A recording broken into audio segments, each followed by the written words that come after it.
As notícias sobre violência não param de se multiplicar. Pessoas assassinadas por causa de um celular ou um tênis de marca, meninos negros e pobres sendo massacrados nas favelas e periferias. Tem também os policiais que morrem quando nem estão trabalhando. Ainda tem as chamadas balas perdidas que acham qualquer um. Diante de tanta barbárie, a gente quer saber, afinal, quanto vale uma vida? Este é o assunto do Sala de Convidados de hoje.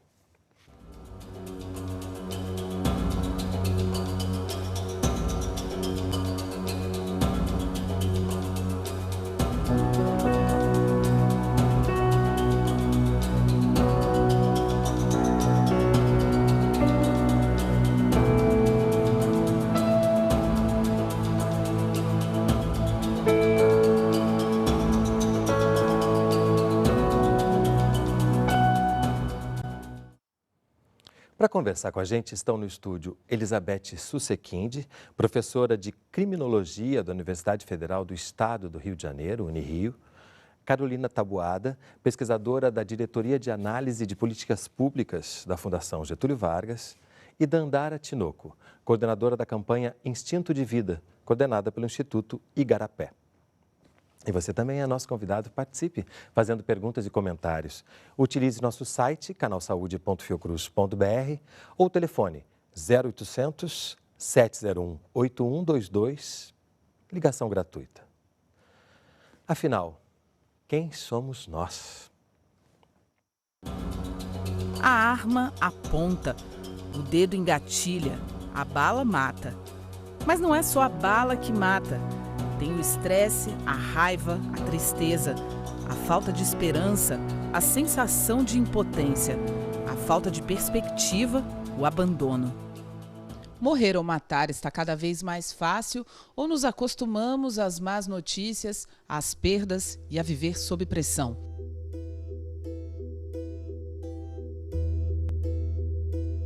Passear tranquilo pela rua, brincar nos parques, praticar esportes em espaços públicos, dependendo da hora, hoje é considerado comportamento de risco.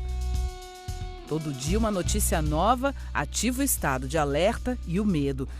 Não são simples assaltos, são assaltos seguidos de assassinato, por vezes com requintes de crueldade, estupros, torturas. Em bairros antes considerados seguros, os números mostram que a criminalidade aumenta. E não é só o assalto no bairro rico que cresceu. Nas favelas morre gente todo dia, há muito tempo. E morrem ainda mais meninos negros. 3 vezes mais, é o que dizem as pesquisas. Um verdadeiro genocídio. O país vive um momento crítico. O desemprego já atinge mais de 14 milhões de brasileiros e o poder de consumo da classe média, recém-conquistado, acabou frustrado no meio do caminho. Tênis, smartphones, roupas de marca, viagens, carro, casa, futebol, amor, fidelidade, cargos públicos, poder. As pessoas estão ameaçando matar por malas de dinheiro. E a morte vira piada. Estamos rindo da própria desgraça. Continuamos nossas vidas em meio a tiroteios. Vida que segue. Antes ele do que eu, viramos uma nação de salve-se quem puder. Quem mata e quem morre? Afinal, quanto vale uma vida? Bom, começando com essas reflexões, porque nos parece que é um tema bastante complexo. Então, a gente tenta não dar respostas rápidas, respostas fáceis, justamente para que isso não gere mais violência. Como é que a gente pode começar a partir dessa matéria falando desse assunto que é tão complexo? Onde a gente pode começar a puxar esse fio da meada que vai nos ajudar a responder a pergunta: quanto vale uma vida? Olha, eu acho que uma questão central que acabou de ser mencionada é a da complexidade. As pessoas têm a tendência a ter uma resposta pronta ou um manual do que deve ser feito e não percebem que nós estamos falando de uma situação total, de uma situação muito mais ampla e muito mais profunda do que o próprio ato da violência. Aquela violência, ela está num contexto maior de desigualdade, de tragédia, de supressão de direitos e por aí vai. E também com uma questão histórica. Uma questão que histórica. vai desembocar nessas violências. Né? Essa violência que nos espanta hoje, ela é uma construção que veio vindo e que veio sendo tolerada por nós, invisibilizada pelas autoridades. Não é? Então, essa tolerância vai gerar mesmo um Estado que em algum momento explode. E aí muita gente começa a enxergar a violência a partir dessa explosão e não de toda a sua trajetória. Porque somos um país bastante violento, apesar, né, dessas lendas que dizem que é um... pacífico, né? Exato. A questão da segurança pública também está no centro da discussão, dentro de uma relação que a gente muitas vezes não tem muita tranquilidade em falar das nossas polícias. Agora, segurança pública vai muito além de polícia e isso às vezes também parece que fica oculto quando se fala de violência, né? Vai, e esse é um dos pontos fundamentais. A importância da gente olhar para a segurança pública para além do policiamento ostensivo e da presença nas ruas. Esse é um aspecto da segurança no dia a dia, mas a transformação do cenário de violência do país no longo prazo e ganhos sustentáveis na área da segurança pública dependem muito mais, no longo prazo, da participação de outros braços do Estado para enfrentar a violência como um fenômeno estrutural e como um fenômeno multidimensional, que é o que ela de fato é. Porque senão o simples fato de você colocar o exército nas ruas, como é o que está acontecendo aqui hoje em dia no Rio de Janeiro, resolveria magicamente a questão. E a gente vê que não é isso que acontece, né? O Instituto Igarapé tem uma campanha chamada Instinto de Vida. O que é essa campanha? Essa campanha é uma campanha que reúne hoje mais de 40 organizações de 7 países. Então, além do Brasil, Colômbia, El Salvador, Honduras, Guatemala, Venezuela e México. E é importante lembrar que nós não estamos sozinhos, né, nessa questão. Esses países são países que, como o Brasil, apresentam altas taxas e altos números absolutos de violência letal.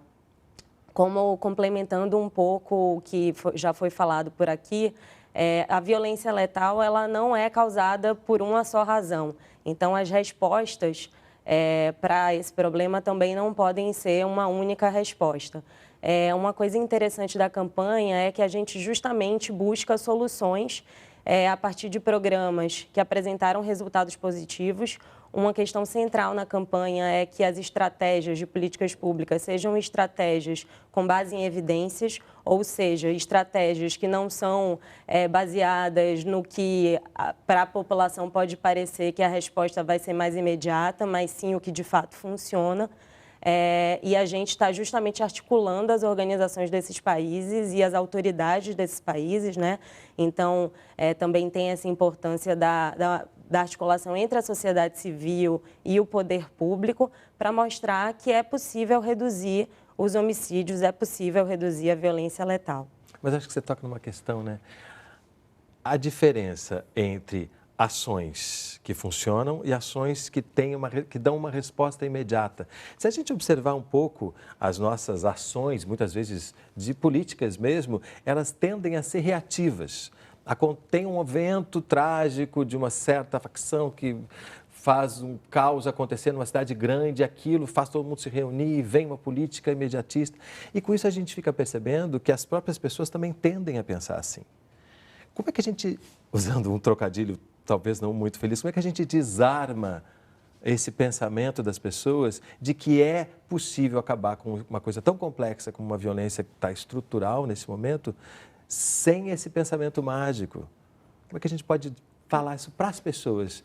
Acho que isso aí é uma questão que se instalou, que é uma questão cultural, que a educação, que o debate poderia desfazer, porque é uma pressão enorme da sociedade que entende que então aumenta as penas, então arma a sociedade, então constrói mais penitenciárias.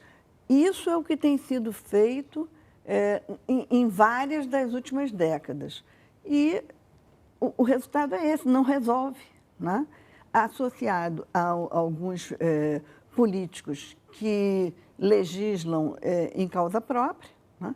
E alguns celerados que apoiam e promovem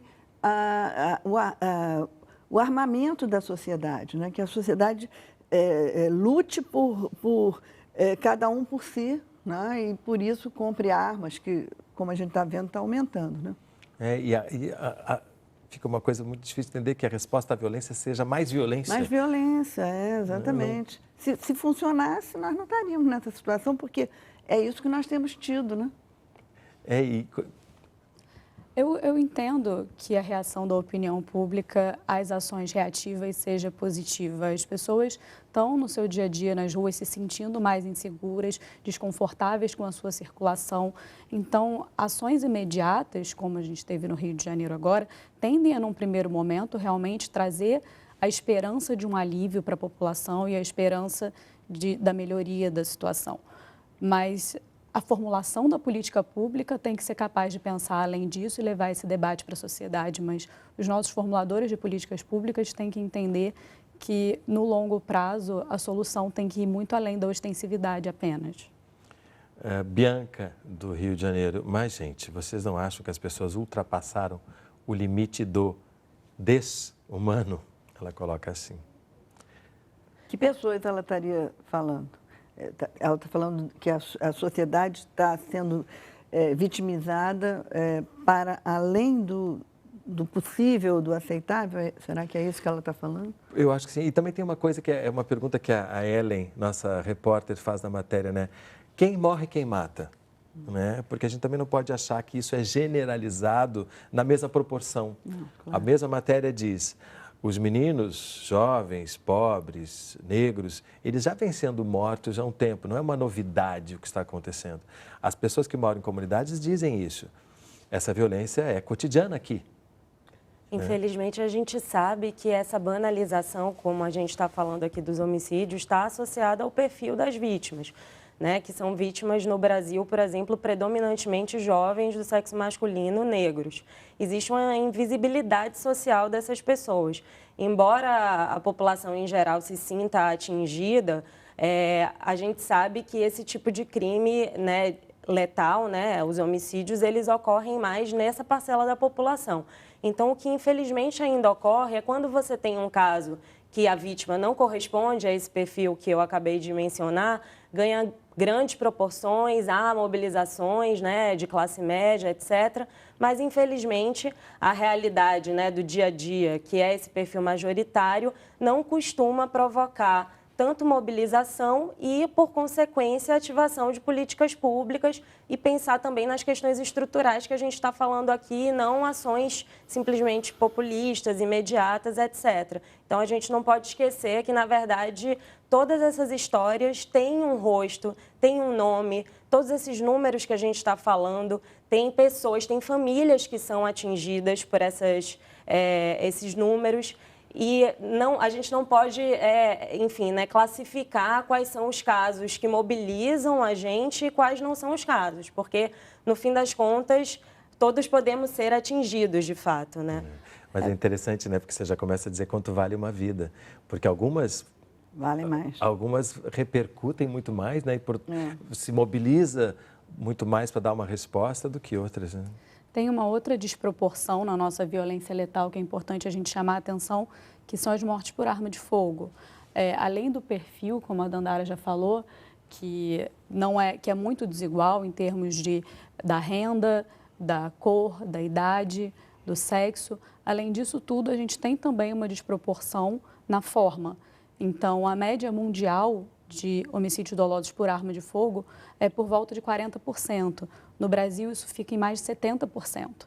Então, a gente tem um problema grave nos nossos homicídios dolosos e na nossa violência letal que está diretamente relacionada à circulação de armas de fogo no país. Que é restrita, pelo menos legalmente. Legalmente. Mas que está sendo cada vez mais aberta. Cada vez mais né? flexibilizada. Os políticos estão abrindo isso como se fosse uma solução, como se a solução fosse você reagir, você estar é devidamente armado porque os criminosos estão armados.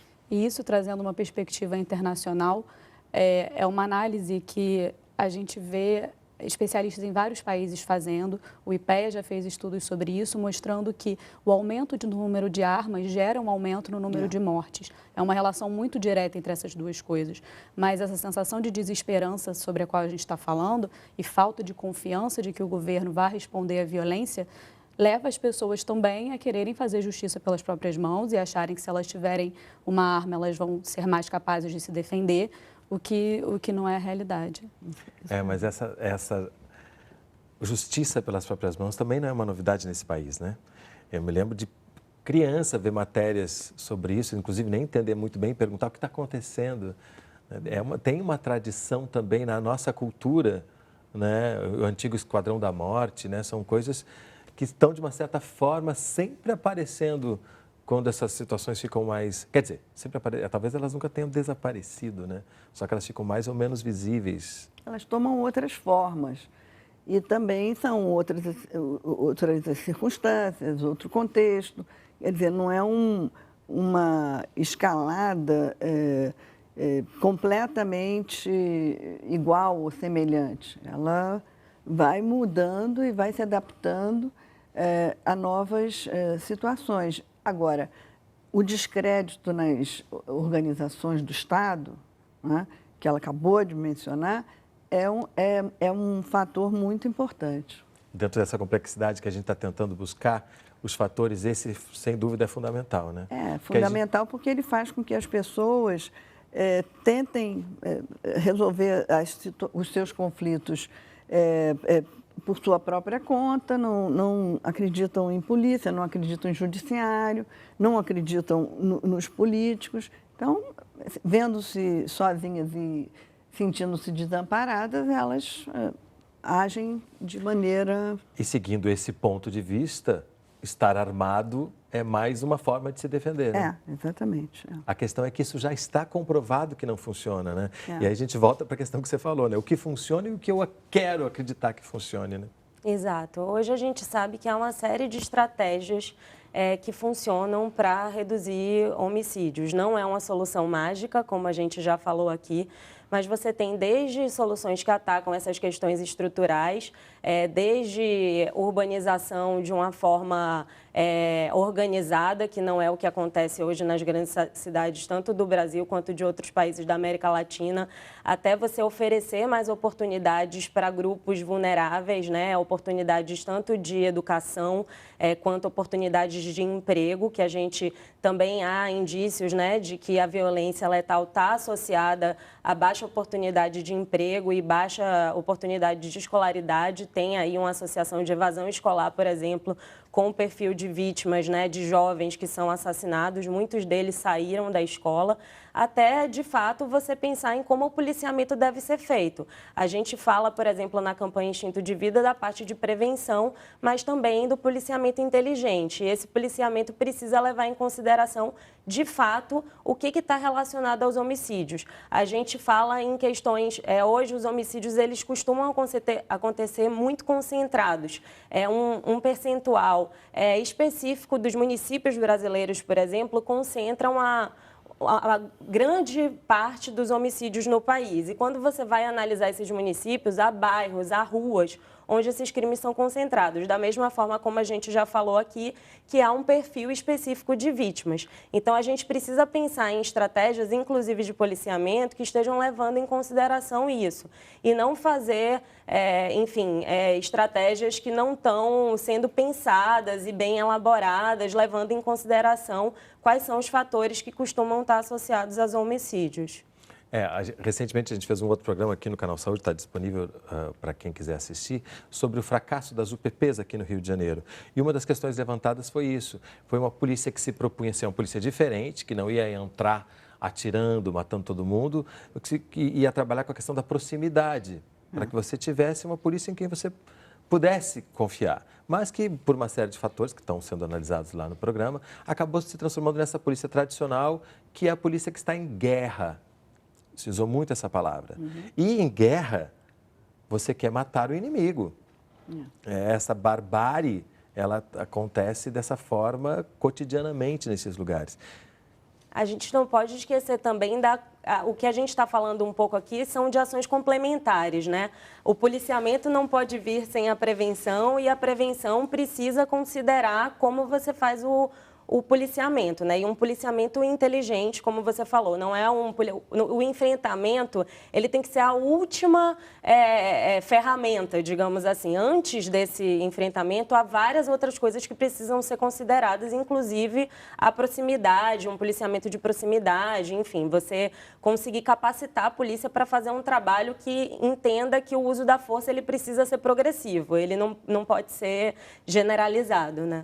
E sempre com a entrada desses outros braços do Estado, né, que foi uma coisa que foi muito tímida no projeto das UPPs. A gente teve a iniciativa do policiamento de proximidade, uma proposta de uma presença mais forte dos outros braços do Estado, da saúde, da educação, da assistência social, junto com o braço policial. E, na verdade, essa segunda parte foi muito tímida.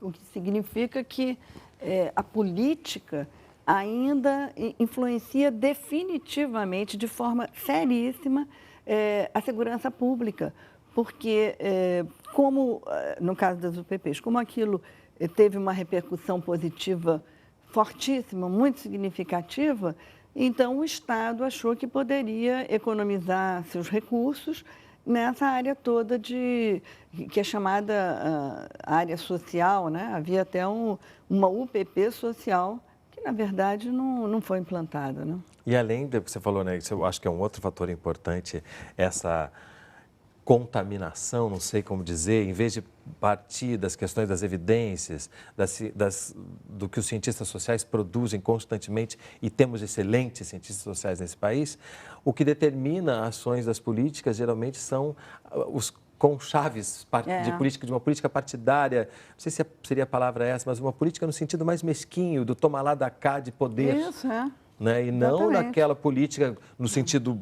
bom da palavra, que é como é que nós vamos nos reunir e achar soluções comuns. Né? E isso a gente percebe que está o tempo inteiro assim, né? O tempo todo, e é na saúde, é na educação. E o que aconteceu, por exemplo, nas UPPs, é que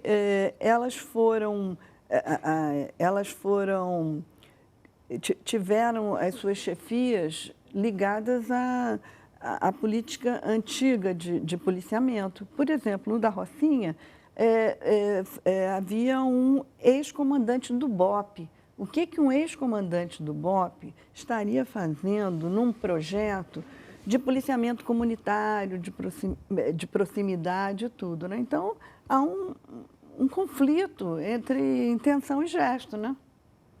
Ou não, né? Quando a gente pensa que essas pessoas que fazem essas negociações por poder, elas querem justamente a manutenção de alguns estados, né? Também. O que deixa a gente mais sem esperança. Você falou aqui bastante, né, de uma sensação.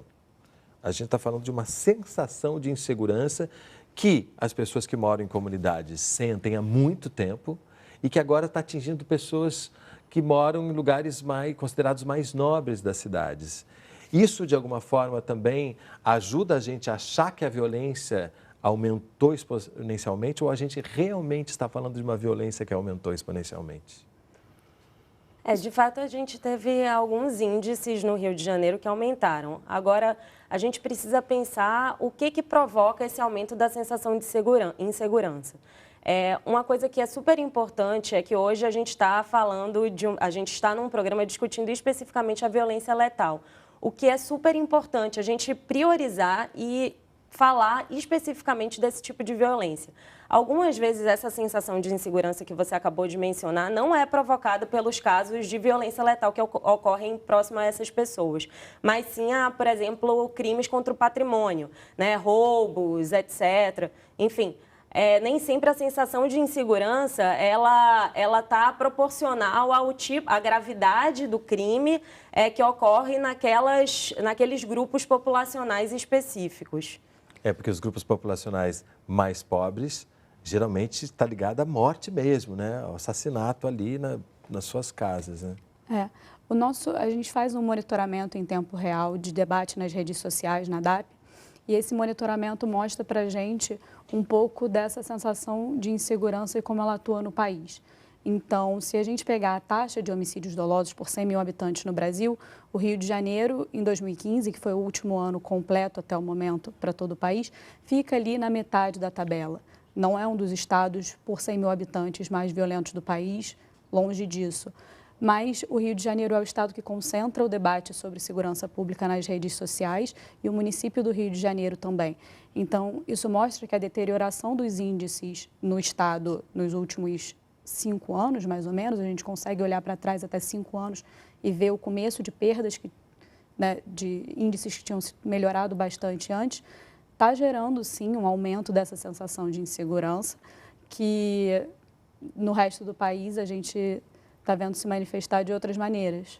Mas é interessante, você tocou nas redes sociais, elas têm um papel importante, acredito eu também, né? Porque a gente, toda hora que entra, vê, mesmo que não seja uma violência letal, são violências de uma forma geral. E isso ajuda a gente a se sentir mais inseguro. E aí vem aquelas frases, né? Tá tudo perdido, é o caos, é a barbárie. Até que ponto isso é verdade ou não? Mas você falou em um determinado momento, né, que por trás desses números existem pessoas, existem sofrimento, existem famílias. No próximo bloco, a gente vai entender como que isso pode realmente destruir famílias. O Sala de Convidados vai fazer um breve intervalo, não sai daí, a gente volta já.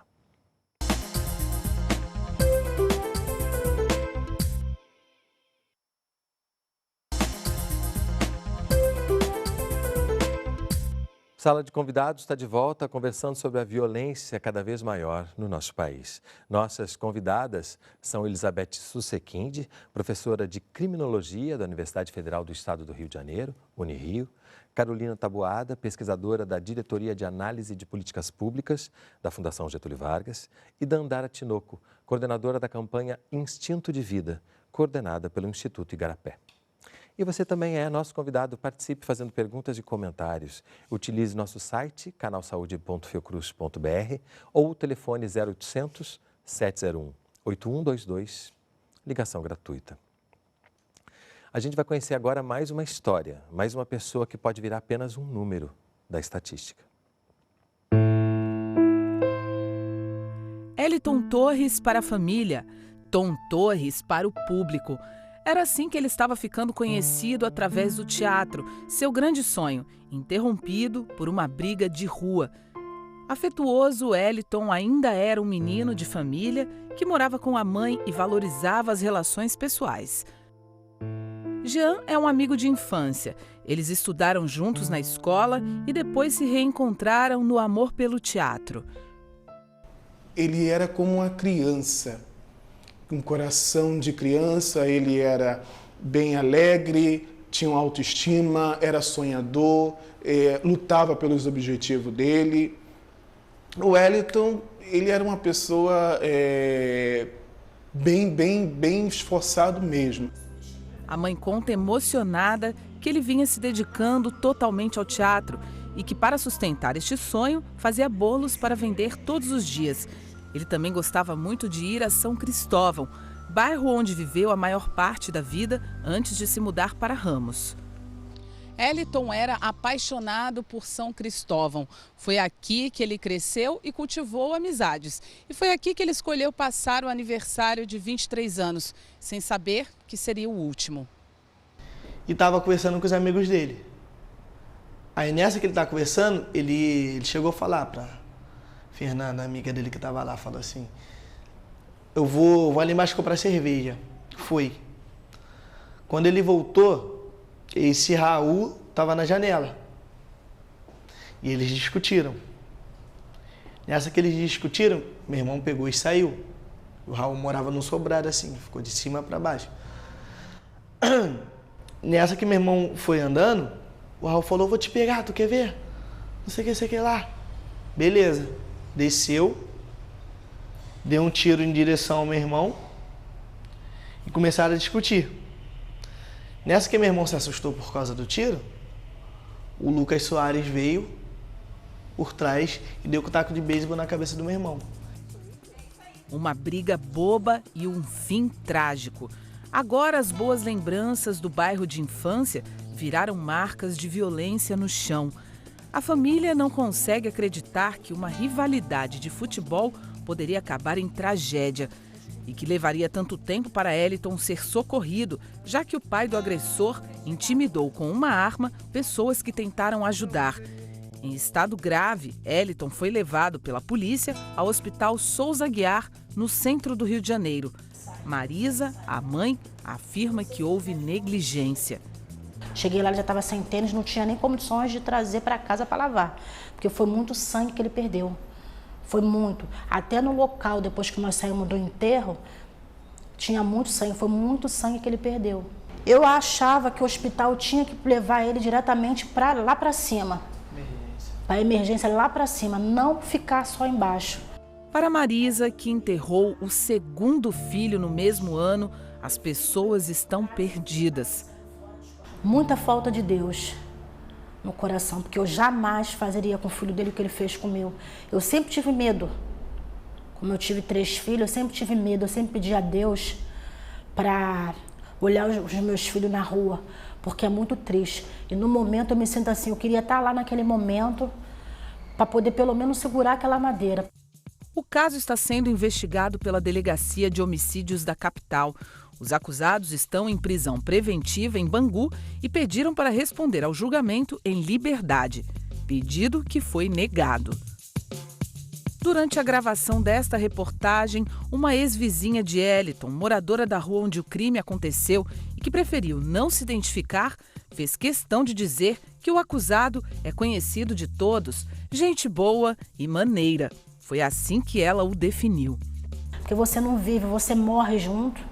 Você vegeta na vida, entendeu? Todo momento que eu durmo, que eu acordo, eu lembro do meu filho ali, entendeu? O Eliton nasceu para viver, ele nasceu para viver. A partir do que você falou no bloco anterior, de como que é preciso dar nome, é preciso lembrar das famílias, é preciso lembrar que um ato de violência, ele tem consequência. E que muitas vezes essas consequências, elas duram praticamente uma vida. Como que uma mãe, depois de perder o segundo filho, primeiro ela soube que o primeiro filho dela tinha morrido 17 dias antes de saber que o segundo também tinha sido assassinado. E isso está acontecendo o tempo inteiro. A gente traz um exemplo para mostrar que é preciso olhar e agir em relação a essas famílias que estão sofrendo com essas violências. Sim. Quando a campanha Instinto de Vida foi lançada, a gente fez uma pesquisa, encomendou uma pesquisa que foi feita pelo Datafolha e pelo Fórum Brasileiro de Segurança Pública, que mostrou que pelo menos 50 milhões de brasileiros com mais de 16 anos têm algum amigo, parente ou conhecido que foi assassinado. Isso dá para a gente uma dimensão da quantidade de pessoas que é atingida por esse problema da violência letal no Brasil. Justamente por isso, a campanha Instinto de Vida criou uma plataforma chamada Vivos em Nós, que quer justamente dar oportunidade para essas pessoas que tiveram pessoas próximas assassinadas criarem homenagens para as pessoas que foram vítimas da violência. Então, a ideia é que ali as pessoas possam colocar fotos, relatos, enfim, coisas que possam servir de homenagem à pessoa que foi assassinada, e que possa justamente dar um rosto a esses números que a gente sabe que são bastante expressivos, né? A gente não pode perder essa dimensão de humanidade desse problema. E a gente acredita, sim, que mostrar as histórias por trás desses números vai fazer com que a população possa se sensibilizar, né, de novo, em relação a esse problema tão grande que a gente tem.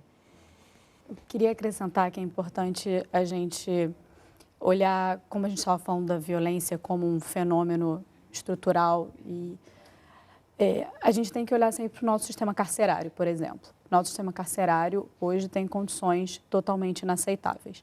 Mas quando a gente olha para quem está dentro do sistema carcerário e a gente olha para os dados do sistema judiciário, por exemplo, a gente vê que, e as estatísticas variam entre 8% e 15%, só 8% e 15% dos inquéritos de homicídios são concluídos no Brasil.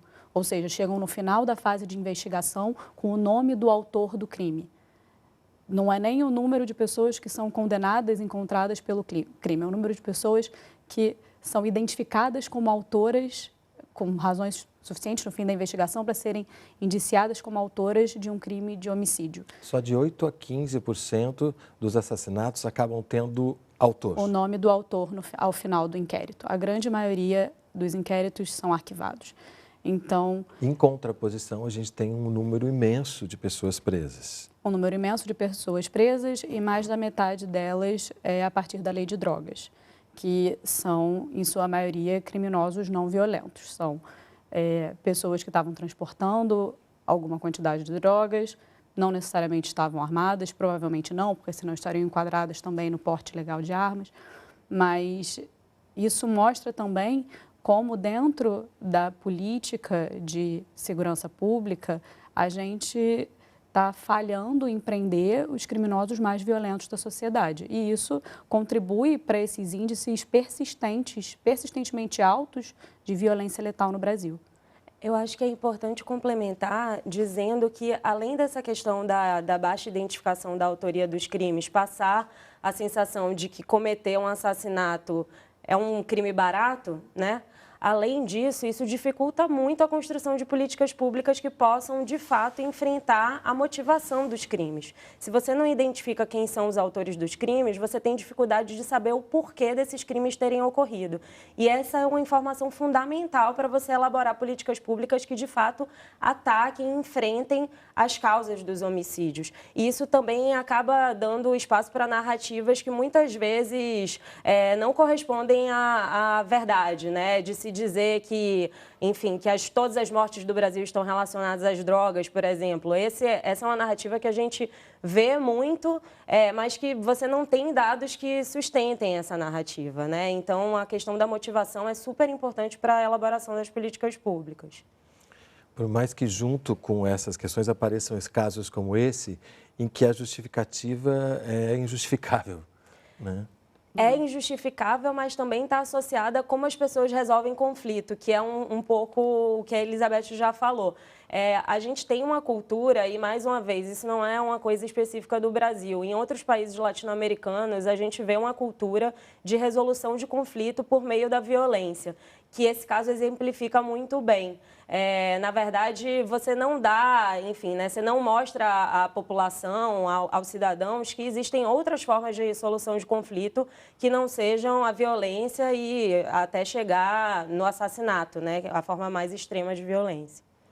E talvez essa não identificação do criminoso e depois da falta de condições de investigação, da quantidade muito grande de atos de violência por uma estrutura que não dá conta disso, tanto policial quanto judicial, e que vai fazer com que isso seja prolongado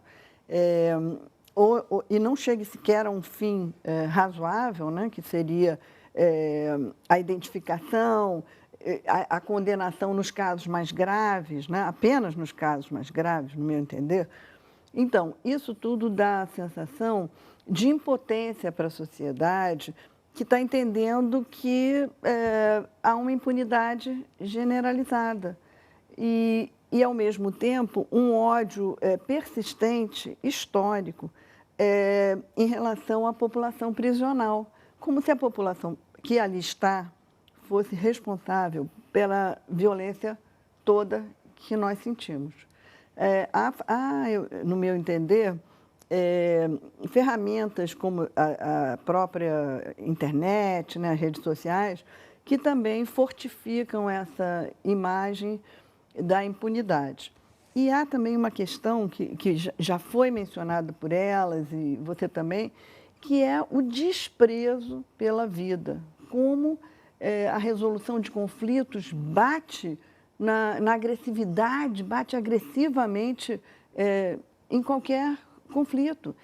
E isso acontece na sociedade, acontece dentro das instituições e dentro das famílias. O exemplo que foi dado aqui é evidente.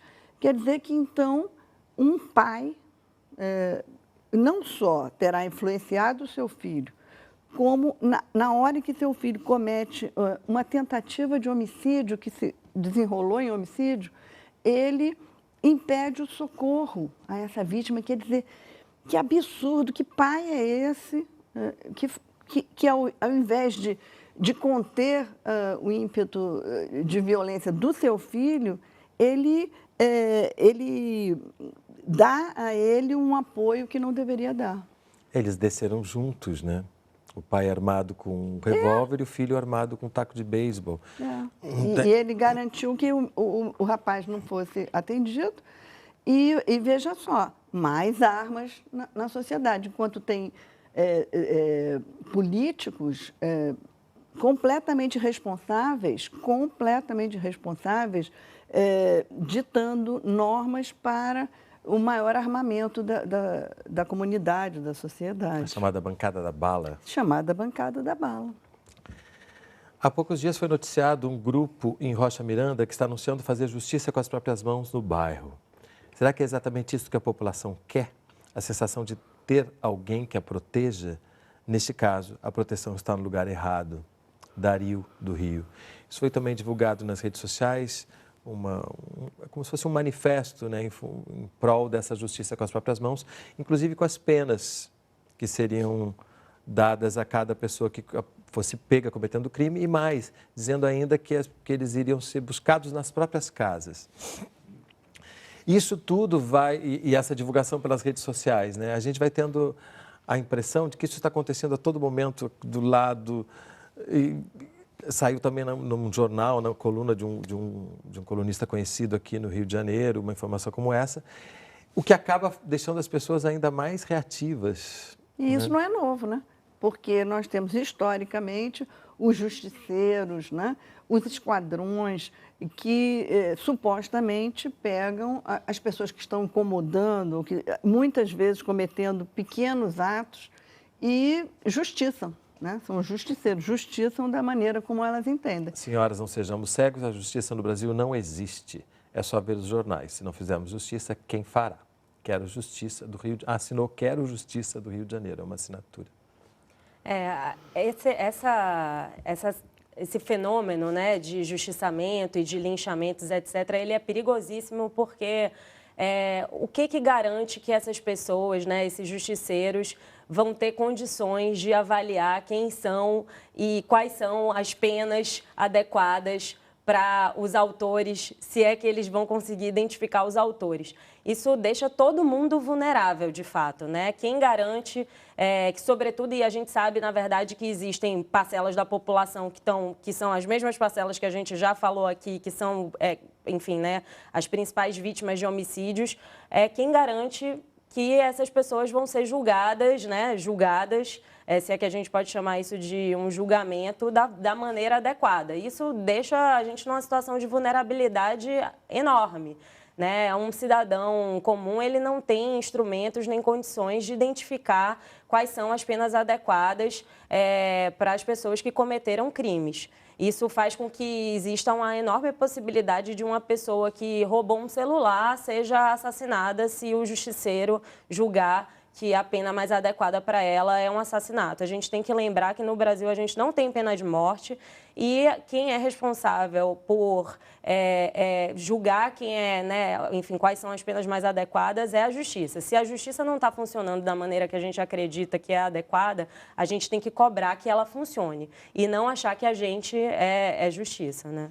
Eu acho que esse é um ponto também fundamental. Como que a gente vai se mobilizar para que a justiça aconteça, sem também que isso seja confundido com vingança, porque às vezes essas coisas se parecem muito, né? O que é querer justiça quando acontece, por exemplo, casos como esse, em que se sabem quem são as pessoas que cometeram, né? Como é tênue, muitas vezes, essa linha entre a justiça e a vingança, né?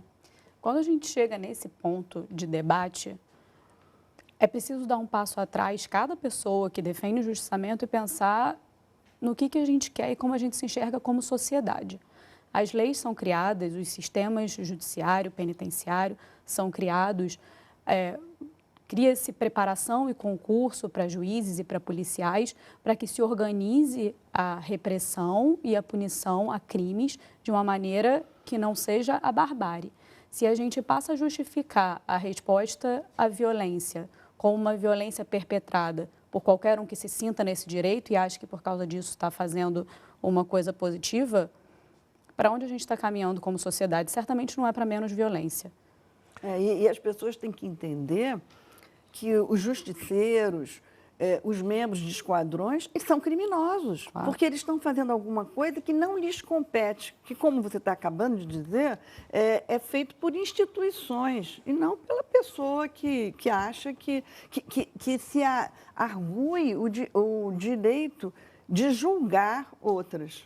E esse ponto é muito importante, só para a gente lembrar que, né, se essas pessoas são criminosas, outras pessoas podem querer vingar o que elas fizeram, e aí a gente inicia um ciclo de violência que ele não tem fim. Um vingando o outro, né? A gente precisa dar fim ao ciclo de violência, só assim a gente vai conseguir, de fato, reduzir a violência letal. Do contrário, a gente vai aumentar e não reduzir. E cobrar de quem tem responsabilidade, né? Que não é a população, é o poder público. Qual o nosso caminho final? Ficar em casa, atrás das grades, enquanto criminosos ocupam as ruas? Ou justamente o contrário? Fátima Guzmão, de São Paulo. Tem uma outra questão aqui. Nós, cidadãos de bem, é que pagamos por uma sociedade apodrecida, pagamos nossos impostos e não temos retorno. Quem vai nos ressarcir? Fabrício Lopes, de São Paulo. Cidadãos de bem sempre é um termo muito curioso, né? Quando ele é usado, porque também as pessoas que se arvoram como cidadão de bem, muitas vezes também praticam violências incríveis, né? Quem são os cidadãos de bem que muitas vezes se arvoram desse conceito de bons e cometem, não só a violência, mas cometem uma série de crimes que não tem importância, que eles acham que dá para cometer, que está dentro do limite.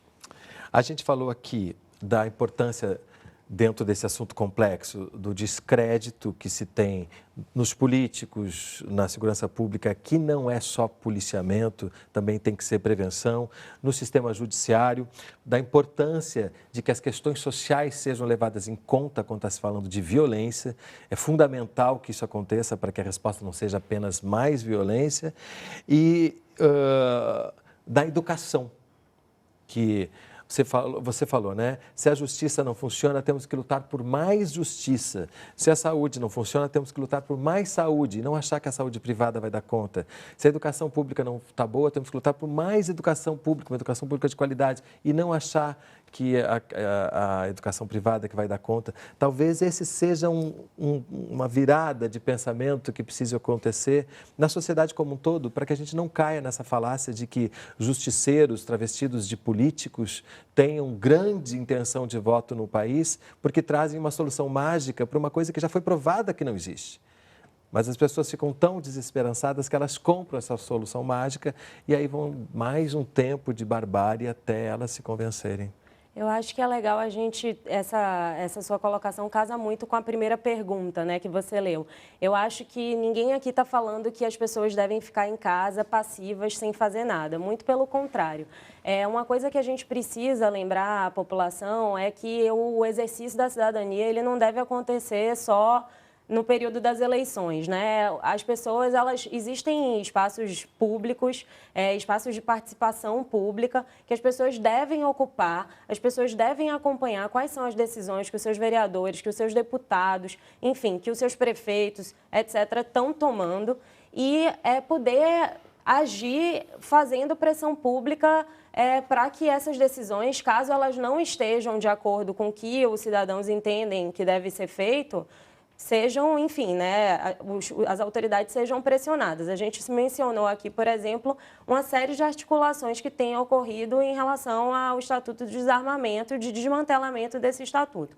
As pessoas precisam procurar se informar se de fato é efetivo. A gente já falou aqui alguns números, né, e as pessoas que estão assistindo podem buscar mais informação a respeito disso, que quando você aumenta a circulação de armas, você aumenta as taxas de violência letal e agirem em relação a esses projetos que visam desmantelar o Estatuto de Desarmamento. Eu estou citando esse exemplo, mas há uma série de outras ações, inclusive relacionadas à educação. Por exemplo, ver se a sua prefeitura tem um programa de combate à evasão escolar. Se não tem, buscar a Secretaria de Educação, buscar os conselhos gestores de políticas públicas, que, por exemplo, são espaços de participação social. E a gente sabe que muitos desses espaços, as audiências públicas, muitos desses espaços, infelizmente, não estão sendo ocupados pela população em geral. Então, as pessoas precisam se informar acerca dos instrumentos de participação que existem, são institucionalizados, muitas vezes não são aproveitados e, ao invés de isso ser feito, as pessoas, né, vão buscar aí uma ação direta que não é a mais adequada, porque elas não foram preparadas para isso, né? Por outro lado, elas têm várias formas de exercer a sua cidadania. Então, não fique em casa, né? Enfim, procure saber o que as autoridades estão fazendo e procure pressionar para que as autoridades não tomem atitudes que não são as atitudes que vão, de fato, reduzir os homicídios, né? E lembrando que quando você fala informação, a gente não está falando de Facebook, onde não. as opiniões é que estão colocadas e as paixões, o senso comum, e pessoas com ódio, com raiva. Não é ali que a gente tem, não é a partir das redes sociais que a gente deve se basear para que essas informações nos tornem ainda mais passionais e violentos também. Né? E complementando o que a Dandara falou, o que acontece é que as pessoas ignoram esses meios, essas ferramentas que podem ser efetivas ou menos efetivas, ou agora nessa administração não está funcionando bem, mas que elas são muito melhores do que você, as vítimas, as famílias das vítimas, só se mobilizarem quando a situação vitimou algum parente. Veja só, eu vejo isso assim todos os dias. As pessoas, então, fazem camisa, as pessoas fazem uma pequena manifestação, uma passeata, mas isso é alguma coisa semi-individual. E essa participação permanente, mais contundente e mais levada às instituições, às ferramentas já existentes, ela sim que denota a cidadania em funcionamento. E quando a gente fala de informação, eu acho importante sempre que a gente faça um grande apelo, de novo, que é o poder público, que é de transparência de dados. Da mesma forma que a população deve procurar se informar para ir além das opiniões passionais e, às vezes, informações, às vezes, não confiáveis das redes sociais, e essas informações são produzidas por uma série de institutos, a DAP, o Igarapé, a gente produz essas informações, mas a gente precisa que o poder público tenha transparência nos dados e libere os dados com mais frequência, dados confiáveis, que não mudam de um ano para o outro, não tem grandes correções de um ano para o outro. Isso tudo é fundamental, não só para a gente, como pesquisador, mas para que o próprio poder público consiga construir, a partir de dados, políticas públicas mais eficientes e mais eficazes. Isso mesmo. Bom, queria agradecer muito a presença de vocês aqui conosco hoje, né? É um debate que não tem fim, né? A gente poderia ficar horas aqui falando também, trazendo outras formas de agir individual, coletivamente, né? Para que esse panorama se transforme. Queria agradecer também à família do Tom, a Marisa, Adriano, que deram essa entrevista para a gente neste momento de dor, mas eu acho que foi muito importante para a gente lembrar o que foi dito aqui, que por trás de uma situação de violência existem muitas pessoas que são atingidas por essa violência, que a gente não pode deixar que esses números eles percam essa humanidade, porque estamos falando de todos nós. No momento que um brasileiro é atingido pela violência, simbolicamente todos estamos sendo atingidos. Obrigado pela presença aqui conosco. Se você quiser baixar ou compartilhar esse programa, entre no nosso site, canalsaude.fiocruz.br. Você pode também acompanhar o Canal Saúde no Facebook e no Twitter. O Sala de Convidados contou com a colaboração da NBR e a gente se vê na próxima semana. Até lá.